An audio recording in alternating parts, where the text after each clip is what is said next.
El 22 de octubre de 2013 empezó como un día cualquiera en la tranquila ciudad de Denver, ubicada en Nueva Inglaterra, Estados Unidos. Ninguno de sus 26,000 habitantes esperaba que ocurriera un hecho tan terrible como el que estaba por acontecer.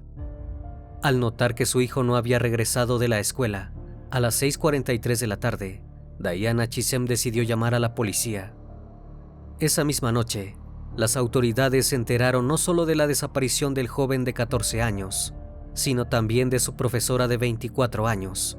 Ambos habían estado en la misma aula minutos antes de que esta última se le perdiera todo rastro. A él, por otro lado, lo habían visto algunos compañeros un tiempo después. A la madrugada del día siguiente, el cuerpo de la docente apareció en el bosque, ubicado detrás de la escuela, cubierto de ramas.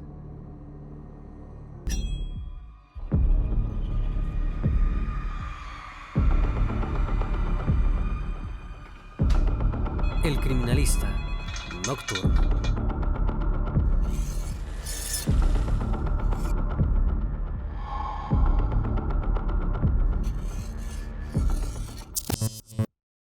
Philip Chisholm nació el 21 de enero de 1999 en Clarksville, Tennessee. Desde joven, demostró un gran interés por los deportes y al ingresar a la secundaria Rossville, se convirtió en un gran jugador de fútbol. Tanto se destacaba que en 2012, sus compañeros de equipo aseguraron que habían ganado el campeonato de la liga gracias a él. Además, lo veían como un joven agradable y algo tímido. Ninguno tenía idea de que Philip estaba pasando por un oscuro momento. Su padre era un exmilitar, devenido en alcohólico que abusaba física y psicológicamente de él. Las peleas con su esposa, Diana Chisholm, también eran comunes. La situación escaló al punto en que durante el otoño de 2013, la pareja resolvió separarse. Philip tuvo que mudarse a Denver, una pequeña ciudad de Massachusetts, junto a su madre Diana. Allí tuvo que empezar una nueva vida, completamente de cero. Su padre, por otro lado, se trasladó hacia Florida y aceptó un acuerdo de divorcio, donde se estipulaba que solo podía ver durante algunas horas a Philip. De la noche a la mañana, todo había cambiado. Mientras el joven surfeaba las incomodidades y tensiones derivadas de la conflictiva separación de sus padres, tuvo que enfrentarse al reto adicional de adaptarse a un nuevo colegio. Esta situación resultó ser sumamente complicada para él, ya que por naturaleza no era una persona muy extrovertida, ni dada a socializar fácilmente. Sin embargo, conforme pasaron los meses y las circunstancias lo fueron moldeando, dejó de ver su lado más simpático y cálido, lo que le permitió comenzar a integrarse gradualmente. Incluso se animó a participar en algunas actividades extracurriculares de la escuela y con cierto entusiasmo decidió hacer una prueba para formar parte del equipo de básquetbol. A pesar de que logró entablar amistades, las elegía con mucho cuidado, siendo selectivo en cuanto a quienes compartía su tiempo. En las clases, solo hablaba con unas cuantas personas a las que parecía considerar dignas de su atención y confianza, lo que lo hacía parecer reservado. Sus compañeros lo veían como un chico tranquilo y callado, que se mantenía al margen de los excesos, pues no bebía ni consumía drogas. No pensaban que estuviera fuera de la norma, pero había un problema latente. Las clases se le hacían particularmente complicadas, y en lugar de prestar atención a las lecciones de los maestros, prefería pasar el tiempo dibujando y escuchando música, sumergido en su propio mundo. Fue en este contexto que su camino se cruzó con el de Colin Ritzer, una de las profesoras más queridas y admiradas de la escuela, quien tenía una particular habilidad para conectar con sus estudiantes.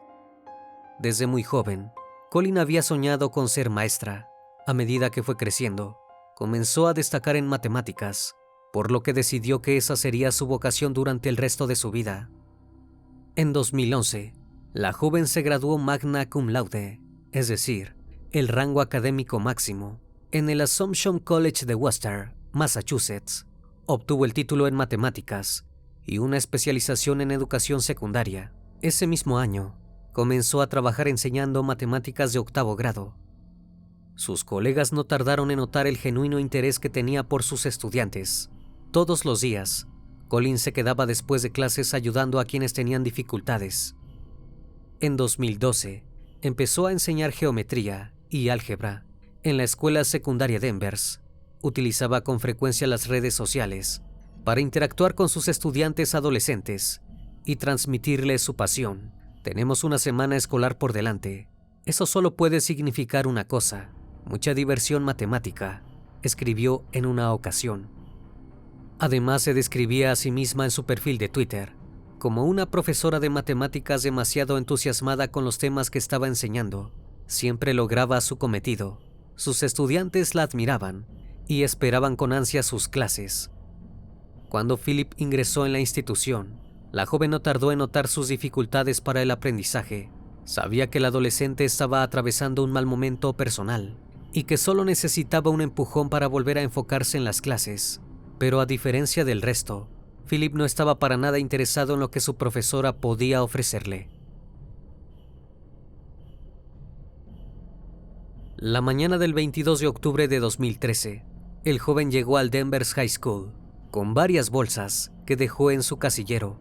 En su interior había unos guantes, ropa de repuesto, una máscara y un cúter, nada más alejado de los útiles escolares. Luego, tuvo clase con Colin, quien al final de la misma se acercó a su pupitre, lo felicitó por sus habilidades de dibujo y le pidió que se quedara después de que terminara la jornada para darle clases particulares. Se avecinaba un examen y no quería que el joven tuviera dificultades. La respuesta de Philip fue todo menos agradable. Comenzó a gritarle a Colin. La docente intentó calmarlo, pero no lo logró. Minutos después se dirigió al baño sin percatarse de que el joven iba tras ella. El reloj marcaba las 3 de la tarde y ya no quedaba casi nadie dentro de la institución. Sigilosamente, Philip se metió en el habitáculo, con un cúter en la mano y los guantes puestos. Una vez dentro, se abalanzó sobre la mujer, la amenazó con el cúter y le tapó la boca con un trapo. Luego le sacó los pantalones, abusó de ella y la hirió con el arma hasta 16 ocasiones. La agresión se interrumpió cuando una alumna que buscaba cobertura para su celular entró al baño. Sorprendió a Philip desnudo y salió corriendo sin fijarse en que a unos metros estaba Colin, completamente lastimada. No le avisó a nadie de lo ocurrido, ya que pensaba que su compañero simplemente se estaba cambiando para la práctica de fútbol. Jamás sospechó que acababa de toparse cara a cara con un asesino. Luego de casi ser descubierto, Philip salió del baño con una sudadera con capucha tapándole la cabeza y una mano ensangrentada. Se dirigió hacia el estacionamiento del instituto con un siniestro objetivo: buscar un contenedor de basura donde deshacerse del cuerpo. Durante el trayecto, se cruzó con varios amigos, a quienes saludó cordialmente. Nadie tenía la más mínima idea de lo que acababa de hacer. Acto seguido, se cambió la ropa que tenía puesta, se colocó una camiseta blanca y una sudadera de capucha roja encima. Ya con el contenedor en sus manos, volvió a ingresar al baño, salió del mismo con un pasamontañas y el cuerpo de su víctima escondido. Después se dirigió al ascensor. Una vez en el exterior de la escuela, Philip arrastró el contenedor a una zona boscosa que quedaba detrás del edificio. Allí ultrajó el cuerpo inerte de la profesora con la rama de un árbol. Finalmente ocultó el cuerpo de Colin bajo unas hojas secas y colocó una nota que decía: los odio a todos. Estaba ebrio de poder.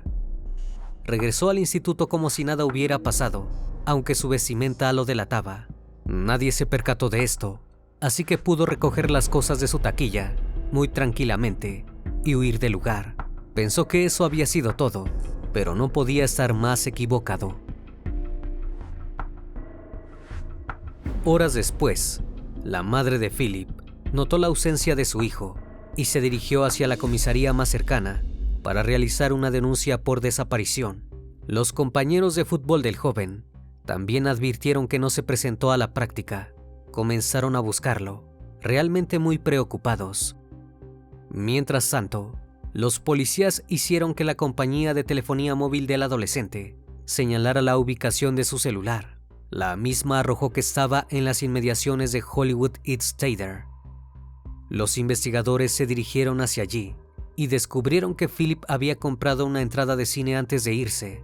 Luego de eso, la señal del teléfono se había desconectado. A las 9 de la noche, la directora de la escuela secundaria Denvers, Sue Ambrosavich, envió un correo electrónico masivo al personal, informando sobre la desaparición de Philip. Poco después, una profesora de matemáticas llamó a la directora para comunicarle que los padres de Colin, Tom y Peggy Ritzer, le habían dicho que su hija también había desaparecido. Además, acotó una información clave. El joven estaba en la última clase de la docente ese día. Había una gran posibilidad de que ambos estuvieran juntos en ese entonces, o al menos eso creía. Mientras tanto, los padres de Colin seguían intentando comunicarse con ella, sin éxito. Alrededor de las 11 de la noche, denunciaron la desaparición. La policía hizo que el proveedor de telefonía celular de la mujer señalara la ubicación de su teléfono. Allí fue cuando notaron que algo realmente andaba muy mal. La última ubicación había sido en el área de la escuela. A los agentes les resultaba por demás extraño que hubiera dos personas desaparecidas de la misma institución, por lo que se dirigieron hacia allí para investigar. Lo primero que notaron fue que el automóvil de Colin aún estaba en el estacionamiento. La situación se enrarecía cada vez más. Luego, ingresaron al baño donde había sucedido el crimen. Allí vieron con sus propios ojos la siniestra imagen, un reguero de sangre. También estaba la cartera de Colin y su contenedor de reciclaje ensangrentado. En el bosque detrás de la escuela, cerca del sendero de Cross Country, hallaron ropa, también manchada de sangre, que pertenecía a la docente. Estaba claro que algo terrible había sucedido. Automáticamente, la policía entrevistó tanto a los estudiantes como al personal del instituto, en busca de posibles testigos. Fue entonces cuando un alumno reveló que había escuchado la última conversación entre Philip y Colin, mientras dejaba unas carpetas en su casillero. Antes de cerrar su locker e irse, oyó los gritos del joven y la profesora intentando calmarlo. El alumno pensó que Philip se había molestado porque la profesora le preguntó por su familia, ya que le recordó el mal momento que estaba pasando por el divorcio de sus padres. Si bien Colin se dio cuenta de esto e intentó cambiar de tema, Philip siguió molesto y luego empezó a hablar solo. El alumno pensó que algo andaba mal, pero jamás creyó que su compañero sería capaz de atacar a la maestra. Aquel alumno no sería la única persona que había escuchado aquella discusión. Además, estaba el testimonio de aquella chica que había visto a Philip en el baño, completamente desnudo, y el de la madre de un estudiante que a las 3:30 había visto a Philip escapando de la escuela. Todo apuntaba a que algo había sucedido entre el alumno y la docente, por lo que los agentes decidieron revisar las cámaras de seguridad de la institución.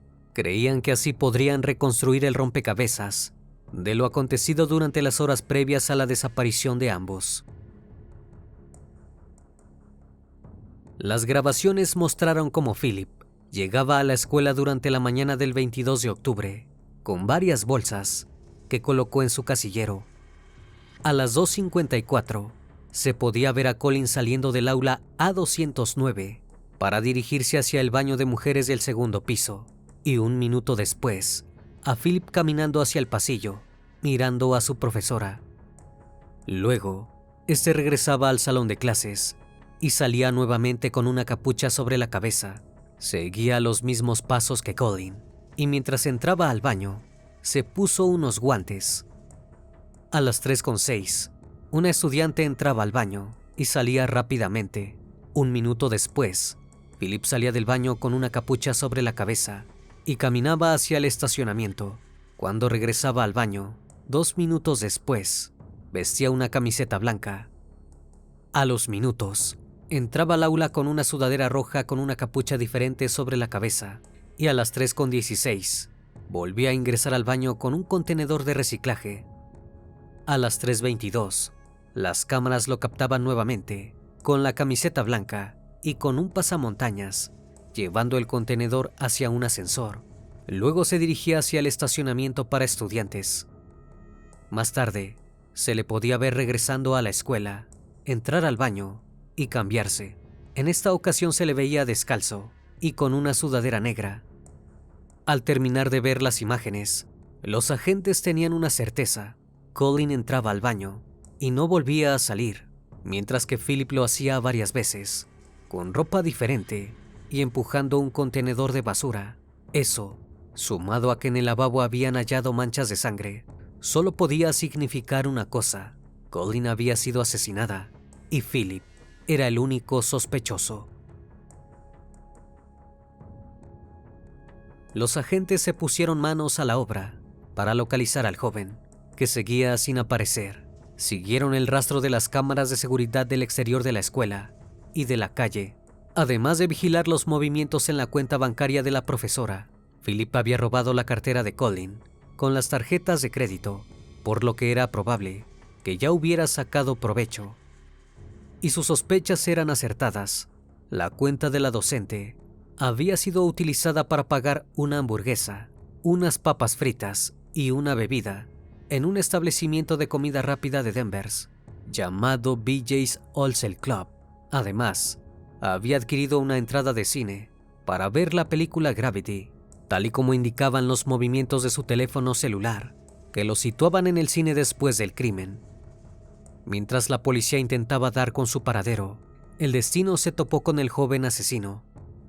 Eran las 12:30 de la madrugada del 23 de octubre, cuando un oficial de la cercana ciudad de Thomasville vio a un joven en la carretera en la intersección de la Ruta 1 Norte y Salem Road.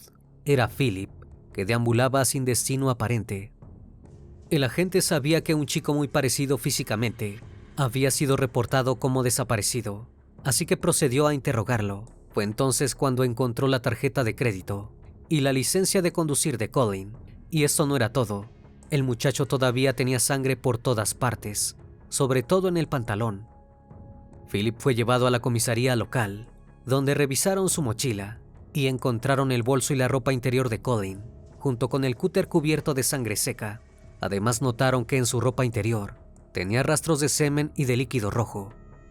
Cuando le preguntaron por la procedencia de la sangre, Philip contestó: "Es de la nena", en alusión a su profesora. Como si esto fuera poco, también señaló que la mujer estaba enterrada en el bosque. No parecía sentir ni un ápice de culpa por todo lo que había hecho.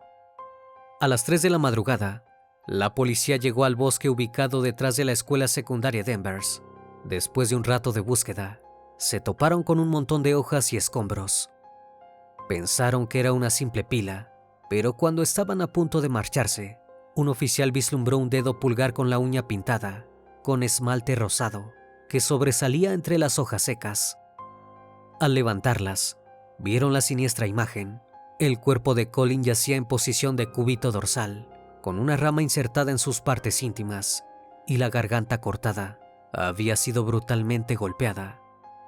Muy cerca, había un par de guantes blancos manchados de sangre y una nota doblada, escrita a mano que decía: "Los odio a todos". A 20 metros del hallazgo estaba el contenedor de reciclaje verde que aparecía en el video de vigilancia y que Philip había utilizado para trasladar el cuerpo. Por último, encontraron ropa y otras pertenencias esparcidas cerca, como la mochila y la identificación escolar de Philip. El cuerpo de Colleen fue trasladado rápidamente para que se realizaran las pericias correspondientes. La necropsia arrojó que la profesora había fallecido luego de recibir 16 heridas y que había sido abusada en 2 ocasiones.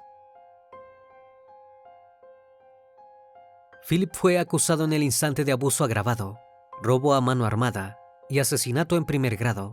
Quedó detenido sin derecho a fianza y el fiscal de distrito de Essex, Jonathan Blodgett, habló con la prensa para afirmar que el caso involucraba actos terribles e indescriptibles. Esa misma mañana, del 23 de octubre, los agentes entrevistaron a la madre de Philip en el departamento donde se había mudado después de abandonar Tennessee. En medio de un divorcio con el padre del joven, la mujer dijo que la situación era estresante, tanto para ella como para su hijo. Luego, la mujer emitió una declaración a través del abogado de su hijo, dándole su pésame a la familia de la víctima. Aquella misma tarde, diferentes alumnos de la institución brindaron su versión de los hechos a los medios. Nicole White, compañera de clase de Philip, dijo que jamás lo escuchó hablar de su profesora de matemáticas, por lo que el crimen fue realmente inesperado. Describió al acusado como un chico muy tranquilo y agradable, que jamás había demostrado comportamientos fuera de lo normal.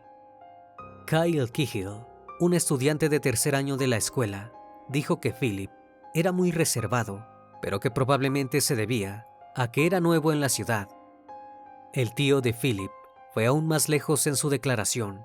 Dijo que algo podría haber provocado a su sobrino. Expresó que los adolescentes a veces se enojan y que tan solo tenía 14 años. Acto seguido, describió a su sobrino como a un niño de cuento de hadas, con una familia perfecta. Parecía estar justificando sus actos.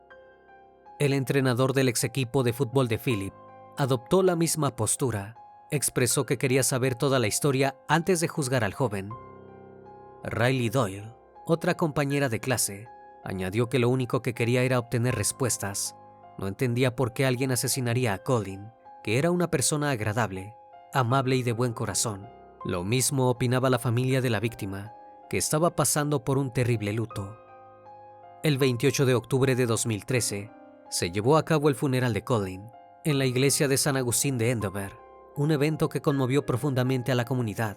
Aproximadamente 1000 personas asistieron a la ceremonia, de las cuales 400 eran estudiantes de la escuela secundaria Denvers. Muchos de estos jóvenes vestían ropa de color rosa, el color favorito de la maestra, y el exterior de la capilla estaba adornado con flores del mismo tono, simbolizando el cariño y respeto que todos sentían por ella. Gina McDaniel, prima de la víctima, expresó con emoción que se podía ver claramente cuánto había aportado Colin a la comunidad, ya que todos estaban allí reunidos para honrar su memoria. Relató cómo, a pesar de su corta vida, había dejado una huella imborrable en la forma de enseñar, inspirando a decenas de estudiantes con su dedicación y pasión por la educación. Gina también destacó el amor profundo que Colin sentía por sus hermanos y cómo siempre se esforzó por ser una gran amiga y mentora para quienes la rodeaban. Con una voz llena de tristeza y admiración, añadió que Colin representaba el tipo de persona en la que todos los padres esperaban que sus hijos se convirtieran al crecer. El reverendo Peter G. Gorey ofreció palabras de consuelo y reflexión, aconsejando a los presentes que en lugar de cuestionarse cómo o por qué falleció Colin, se enfocaran en el por qué y cómo vivió su vida. Sus palabras resonaron en los corazones de todos, invitándolos a recordar a Colin por la luz que trajo al mundo. El 2 de junio de 2014, estando encerrado en el Centro de Detención Juvenil de Boston, Philip se coló en el baño de un vestuario del personal e intentó estrangular y asesinar a una médica de 29 años. Después de que otros empleados acudieran al rescate de la mujer, el joven gritó repetidamente: «Voy a aniquilarlos a todos». No logró su cometido, pero sí hirió gravemente a la médica. Se abrió una causa nueva contra él, pero antes de ir a juicio por la misma, aún debía pasar por el tribunal por el crimen de Colin. La abogada de Philip, Denise Reagan, admitió que su cliente asesinó a la docente, pero intentó conseguir su inimputabilidad, alegando que en el momento del asesinato se encontraba en pleno brote psicótico. Argumentó que el acusado sufría una grave enfermedad mental y que incluso oyó voces antes de cometer el crimen. En síntesis, dijo que cuando Philip siguió a Colin al baño, no era el mismo. No era un chico de 14 años amable e inteligente. Estaba respondiendo a terribles alucinaciones que le daban órdenes y que no actuó por voluntad propia. La fiscal, Kate McDougall, aseguró que el acusado no sufría de una enfermedad mental. Como respaldo de esto, mostró las imágenes de la cámara de vigilancia de la escuela, donde se podía ver a Philip siguiendo a su víctima hacia el baño, donde fue asesinada. Luego la había metido en el contenedor de reciclaje y la había arrastrado hacia el bosque. Eran acciones demasiado calculadas para una persona que supuestamente estaba sufriendo un brote psicótico.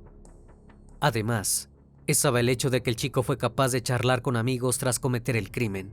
Hasta tuvo la frialdad de cenar una hamburguesa y sentarse a ver una película en el cine del pueblo, con su mochila cargada de la evidencia del crimen que había cometido. Tenía un objetivo y lo llevó a cabo en el bosque, y no le importó lo que viniera después, dijo McDougall al jurado. Luego de oír esta declaración, el tribunal rechazó la petición de la defensa y determinó que Philip estaba en condiciones de enfrentar el juicio. Podía ser juzgado como un adulto ya que en Estados Unidos la edad de imputabilidad es a los 14 años.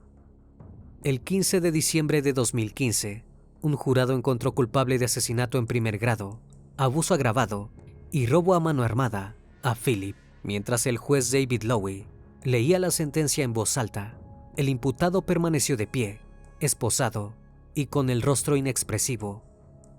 La madre de Colin declaró que el sentenciado era realmente malvado y que no podía ser rehabilitado. Agregó que su familia jamás tendría una segunda oportunidad y que él tampoco debería tenerla. El padre de la víctima, por su parte, señaló entre llantos que jamás podría llevar a su hija al altar para su boda y que había perdido a su niña hermosa. Nada de esto pareció inmutar a Philip, que no evidenció ni un ápice de emoción ni de empatía al escuchar sobre el crimen que había cometido o la familia que había destruido. El 26 de febrero de 2016, el tribunal fijó la condena en 40 años de prisión. Philip no podría optar a la libertad condicional hasta que hubiera cumplido los 54 años, y esa no sería la única sentencia que recibiría. El 26 de abril de 2024, una década después del intento de asesinato, ocurrido en el Centro de Detención Juvenil de Boston, comenzó el juicio que marcaría un nuevo capítulo en este trágico caso. El abogado de Philip declaró que su cliente deseaba asumir toda la responsabilidad y resolver el asunto con la mayor celeridad posible. Sin embargo, era evidente para todos los presentes que Philip no mostraba signos de arrepentimiento genuino. Permaneció inexpresivo en el Tribunal de Menores de Suffolk, mientras el fiscal leía la declaración de impacto de la víctima.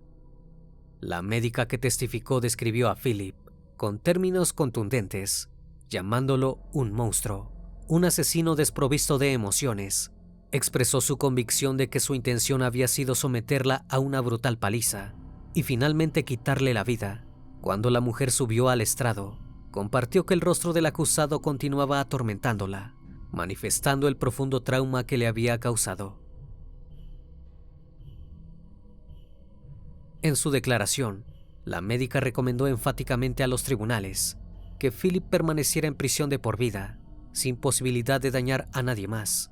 La jueza Helen Brown Bryan dictó una sentencia de entre 17 y 20 años de prisión estatal para Philip, que se cumpliría de manera concurrente con la condena previa por el asesinato de Colin. Al día de hoy, Philip continúa en la cárcel, pagando por los actos cometidos contra su docente y la médica, dos personas que quisieron ayudarlo, pero que en cambio solo recibieron violencia. Por otra parte, con la esperanza de celebrar la vida de su hija, a pesar de su trágico deceso, la familia de Colin creó una beca en su memoria. Un año después del asesinato, publicaron una declaración para conmemorar la ocasión. Expresaron que la joven era una persona buena, amable y cariñosa, que le apasionaba la enseñanza y amaba la vida, por la que tanto había trabajado. Los Ritzer están agradecidos de que el legado de la joven docente siga vivo a través de los profesores y los beneficiarios de la beca. De hecho, muchos de estos alumnos han elegido convertirse en docentes. Gracias a esta acción, el legado de la docente seguirá vivo, aunque ella ya no esté entre nosotros. Una vez, estimado público, agradezco su compañía. Gracias por acompañarme en esta nueva transmisión. Recuerden que pueden seguirme en redes sociales. Actualmente me encuentro en Facebook, Twitter, Instagram, TikTok y también en Spotify. Si el caso de hoy te pareció interesante e informativo, te pido me regales un like o un comentario sobre la transmisión de esta noche. Me despido de ustedes, no sin antes agradecerles su compañía. Y recuerden, si aún no estás suscrito, te hago la cordial invitación a que lo hagas y formes parte de esta gran comunidad. Eso es, El Criminalista Nocturno. Hasta la próxima emisión. Buenas noches.